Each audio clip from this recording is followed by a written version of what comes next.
mentioned, the House of Representatives is about to begin voting on a high-stakes government funding package that it's looking to push through once again at the 11th hour, in the nick of time. Both chambers have to pass the bill by the end of the day to avoid a partial government shutdown.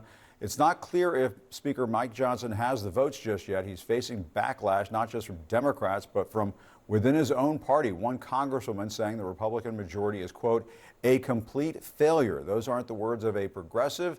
They're from none other than Marjorie Taylor Greene. She says she is done with this Speaker of the House. But the big question hanging over Washington right now is, can the legislation make it through the Senate in its sausage-making process before the midnight deadline? CNN Chief Congressional Correspondent Manu Raju is up on Capitol Hill for us. Manu, what's the latest?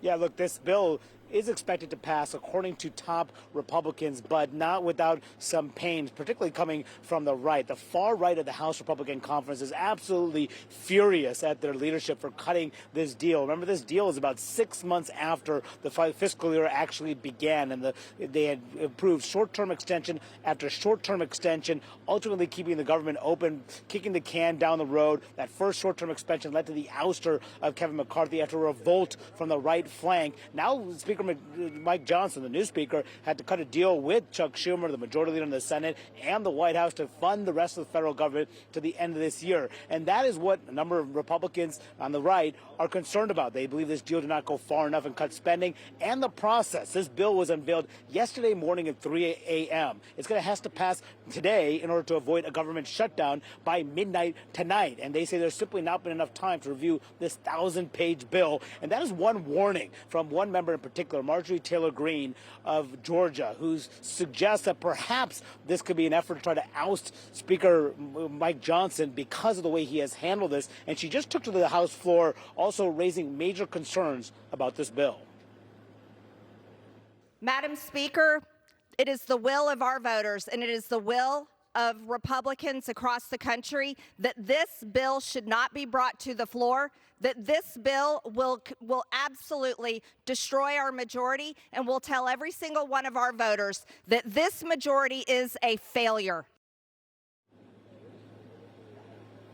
And she has not ruled out actually moving with a motion to vacate. Remember, only one member, that all it takes is one member to actually call for a vote to seek the ouster of a speaker. And Marjorie Taylor Greene has been clear. She's simply said, stay tuned when she's been asked about this. So that's one pressure point to watch here, Jim. But even as we see this internal GOP divide play out, the question about funding the government, we do expect that question to be answered here in a matter of moments. We do expect it to pass the House with Democratic support. It will require 2/3 majority to get there.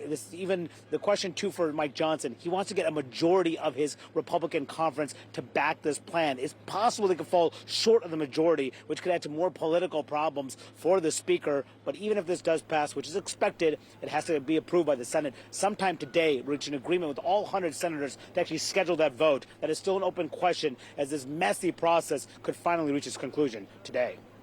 Jim. Yeah, messiness is the new normal, and we'll have to see if Marjorie Taylor Greene, it sounds like she might have some sway over some of these members who are nervous about all of this, and we'll keep an eye on all the voting. Manu, please keep us posted. If we need to bring you back in with the latest, we will certainly do that. Manu Raju up on Capitol Hill. Thanks so much.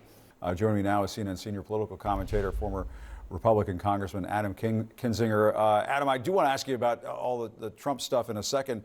We are watching this vote in the House right now to avert a government shutdown. And I guess we should note that Marjorie Taylor Greene, the firebrand conservative Republican Congresswoman from Georgia, has sort of threatened with a motion to vacate that she may make a maneuver to oust the House Speaker Mike Johnson, because some of the folks in the Freedom Caucus are furious over this deal that they've cut. What's your sense of things? I know you served with some of these folks. I mean, we've been told this is all going to work out, but I mean, I caution the viewers at home, we are not there yet. We might get there, but we're not there yet. Yeah, I did serve with some of them, and I'm not saying that to look for your sympathy, or your thoughts and prayers, but I can tell you I had the pleasure. Look, it's ironic because right now they're complaining about this bill. This year was spent on frivolous investigations that were pushed by the Freedom Club, mainly because, their whole obsession has been to take out Joe Biden. So there hasn't been much opportunity, frankly, to negotiate any kind of a deal. When you have such a close majority, the idea that the Democrats aren't going to get anything is pretty ludicrous. And this is just how government works. The Constitution, this is what the Constitution, pretends. So is she going to try a motion to vacate? I don't know. In a way, I think it could be interesting if she does, to see if Mike Johnson just says, okay, fine, that's delayed, because you can delay that motion to vacate. And by the way, since you're doing that, the next bill I'm putting on the floor before we go to recess is the Senate foreign aid bill. That would be an interesting reaction. And then the Democrats could frankly come in and save Johnson on a motion to vacate. We'll see if he does that. I don't know if he's got the courage to do that, but we'll see.